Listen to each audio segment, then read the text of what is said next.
শুভ বিকেল। কি বলো তো, জল দেখাচ্ছি কেন বলো তো? এই গরম জল, বুঝলে তো? যেন মনে হচ্ছে হিটার থেকে জলটা নামছে। এটা তো আমার রান্নাঘরের এমনি নর্মাল জল। আমি তো গিজারের জল নয়, গিজার বা ব্যবহারই বা করবো কেন এই গরমে? তাই দেখো, তোমাদের দেখাচ্ছি, কিছুটা জল ফেলে দিয়েছি, দিয়ে হাত দিচ্ছি। মানে এতটা গরম চা হয়ে যাবে।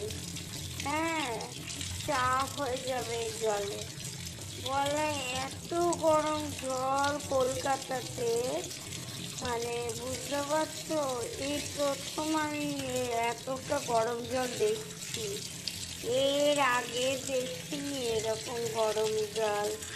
যাই হোক, চলো বন্ধুরা, আবার আমি